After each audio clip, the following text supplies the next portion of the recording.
2003년에 출시한 온라인 가상현실 플랫폼 세컨드 라이프는 현금으로 환전할 수 있는 게임 내 사이버머니를 비롯해 게임 안에서 사업까지 할 수 있는 높은 자유도로 주목을 받았는데요. 이를 이용해 니콜라스 포르토카레로라는 유저가 진코 파이낸셜이라는 가상은행을 운영하기 시작했습니다. 이 은행은 고객들에게 연이율 40%가 넘는 엄청난 수익률을 약속했죠. 은행 측은 게임 내 카지노에 투자해서 수익을 낸다고 주장했지만 정확한 투자 내역이나 운영 방식은 절대 공개하지 않았습니다. 사실 이것은 신규 투자자의 돈으로 기존 투자자에게 이자를 주는 전형적인 폰지 사기였죠. 그런데 2007년 게임 내 도박이 전면 금지되면서 문제가 터졌습니다. 주 수입원으로 알고 있던 카지노들이 문을 닫자 불안해진 투자자들이 일제히 돈을 빼기 시작했는데요. 결국 진코 파이낸셜은 지급 불능 상태에 빠져 파산을 선언했고 이 과정에서 증발한 게임머니는 2억 린든 달러에 달했습니다. 당시 환율로 계산하면 약 75만 달러, 하나로는 수억 원에 해당하는 거액이었죠. 은행은 남은 예치금을 회수 불가능한 영구 채권으로 바꿔버리며 책임을 회피했습니다. 이 사건 이후 게임 운영사는 가상은행을 운영하려면 실제 은행 면허가 필요하다는 규정을 만들었는데요. 가상세계에서도 현실의 법과 규제가 필요하다는 것을 보여준 중요한 사건이었습니다. 2006년 중반, 소셜게임 하브호텔에서 전례 없는 사건이 발생했습니다. 정장을 입고 거대한 아프로 헤어스타일을 한 의문의 흑인 캐릭터들이 갑자기 게임에 난입해 트롤링을 한 것이죠. 이들은 곧바로 게임 내 수영장과 주요 장소의 입구를 완전히 막아버렸습니다. 캐릭터들로 인간 바리게이트를 만들어서 아무도 들어갈 수 없게 만든 것이죠. 그리고는 채팅창에 수영장은 에이즈 때문에 폐쇄됨이라는 충격적인 문구를 계속 도배했습니다. 이들의 목적은 게임에서 이기거나 아이템을 얻는 것이 아니었는데요. 그저 다른 플레이어들을 화나게 하고 게임을 엉망으로 만드는 것 자체가 목적이었습니다. 심지어 이 아바타들을 이용해 나치 문양을 만드는 등 더욱 심한 행동도 서슴지 않았죠. 사실 이 사건은 익명 커뮤니티 4챈의 유저들이 사전에 모의해서 게임을 습격하기로 한 것이었는데요. 이 습격은 엄청난 파장을 일으켰고 이후 몇 년간 기념일처럼 반복되었습니다. 습격에 사용된 풀스클로즈라는 문구와 아프로 헤어 아바타는 인터넷 전체로 퍼져나갔죠. 결국 이 사건은 하나의 유명한 인터넷 밈으로 자리 잡게 되었습니다. 2020년 봄, 락스타 게임즈의 GTA 온라인에서 기이한 전쟁이 벌어졌습니다. 코로나19로 집에 갇혀있던 플레이어들이 지루함을 견디다 못해 이상한 행동을 시작한 것인데요. 초록색 외계인 복장의 플레이어들이 무작정 거리를 돌아다니며 사람들을 마구 때리기 시작한 것입니다. 2020년 4월 15일 레딧에 올라온 한 영상이 시발점이었는데요. 초록색 외계인들이 승합차에서 우르르 내려 지나가던 플레이어를 야구방망이로 두들겨 패는 영상이었죠. 이 우스꽝스러운 영상이 팬데믹에 지친 사람들 사이에서 폭발적인 인기를 끌었습니다.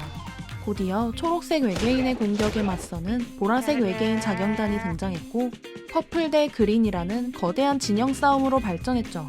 놀라운 것은 플레이어들이 자체적으로 총기 사용 금지, 근접 무기만 사용이라는 규칙을 만들었다는 것입니다. 틱톡과 유튜브에 수많은 외계인 전쟁 영상이 올라오며 참여자가 급속도로 늘어났는데요. 그런데 개발사는 보통 이런 난동을 저지하지만 락스타는 오히려 이를 공식적으로 지원했죠. 바로 30만 달러가 넘는 외계인 복장을 일주일간 무료로 풀어버린 것입니다. 더 많은 플레이어들이 이 전쟁에 참여할 수 있도록 도운 것인데요. 결국 이 외계인 전쟁은 2020년 5월 15일 로스산토스 공항에서 대규모 최종 결전을 끝으로 막을 내렸다고 합니다.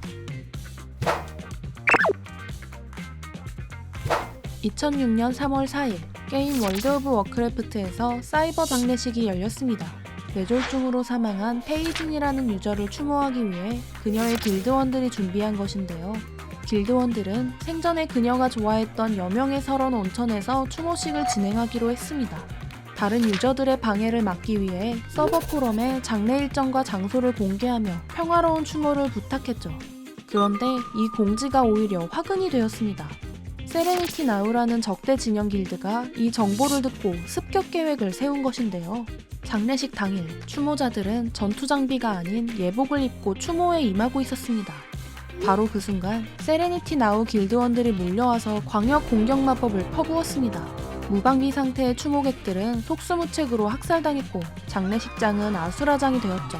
더 충격적인 것은 그들이 이 모든 과정을 녹화해서 인터넷에 올렸다는 것입니다. 영상은 수백만 조회수를 기록하며 게임계의 전설적인 악행으로 남게 되었는데요. 커뮤니티 대부분은 게임이라도 사람의 도리가 있다며 습격자들을 강하게 비난했지만 일부는 PVP 서버에서 일어난 정당한 플레이라며 그들을 옹호하기도 했죠. 이 사건은 가상세계에서도 현실의 윤리가 적용되어야 하는지에 대한 큰 논쟁을 불러일으켰습니다. 2014년 1월 27일 이브 온라인에서 게임 역사상 최대 규모의 전투가 벌어졌습니다. 놀랍게도 이 거대한 전쟁의 시작은 한 플레이어의 사소한 실수 때문이었는데요. PL이라는 길드 연합의 한 플레이어가 BR5RB 성계의 주권 유지비를 깜빡 잊고 내지 않은 것입니다. 이브 온라인에서 유지비를 내지 않으면 그 지역의 방어 시스템이 무력화되어 누구나 점령할 수 있게 되죠. 문제는 이곳이 길드 연합의 핵심 전략 거점이었다는 것인데요. 적대 세력이었던 CFC와 러시아 동맹군이 이 기회를 놓칠 리 없었습니다. 그들은 즉시 대규모 함대를 이끌어 BR5RB 침공을 시작했고 이에 맞서 PL과 이들의 동맹군 N3도 모든 전력을 집결시키며 거대한 우주전쟁이 시작되었죠.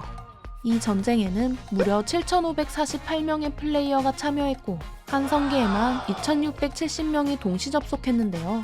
21시간 동안 이어진 치열한 전투에서 양측은 게임 내 최강 함선인 타이탄을 대거 투입했죠. 전투가 끝났을 때 집계된 피해 규모는 상상을 초월했습니다.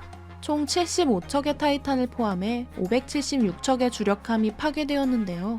기존 주인이었던 N3PL 연합동맹이 59척의 타이탄을 잃으며 결국 패배했고 게임 내 화폐로 11조 이스크, 현실 가치로는 무려 30만 달러가 넘는 손실이 발생했죠. 개발사는 이 역사적인 전투를 기념하기 위해 BR5RB 성계에 영구 기념물을 설치했다고 합니다. 러시아의 마인크래프트 서버 이닉스 월드에서 섬뜩한 사건이 벌어졌습니다. 지메이카 투언카라는 앳된 목소리의 플레이어가 다른 유저들을 끔찍하게 사냥하고 다닌 것인데요. 지메이카는 다른 유저들을 함정 구덩이로 유인하여 죽이는 수법을 사용했습니다. 그리고 나서 피해자들의 아이템을 모두 훔쳐갔죠. 하지만 더 충격적인 사실이 있었는데요. 이 서버에는 플레이어가 죽은 후 머리가 드롭되는 시스템이 있었는데요. 그는 죽인 플레이어들의 머리를 수집해서 자신의 집 벽에 장식하는 악취미가 있었던 것입니다. 결국 피해자들의 신고가 속출하자 서버를 만든 유저 슬라다가 직접 나섰는데요. 슬라다는 먼저 일반 플레이어로 위장해 접속했습니다. 그리고 지메이카의 유도 작전에 속아 넘어가는 척 일부러 함정에 걸렸죠. 그 후 충분한 증거가 확보되자 참교육에 들어갔는데요. 관리자 권한을 이용해서 지메이카의 집과 수집품들을 부숴버리고 그를 서버에서 영구 추방시켰습니다. 당시 지메이카가 발악하는 장면은 러시아 게임 유저들에게 유명한 밈이 되었죠.